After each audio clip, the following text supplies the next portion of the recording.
In a village, a little boy Ali lived with his parents.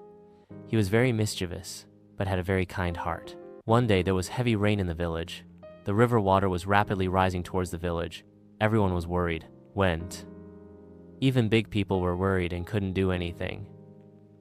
Ali saw that the village dogs, cats, and chickens were all trapped in the water. People were locked in their houses, but Ali was brave.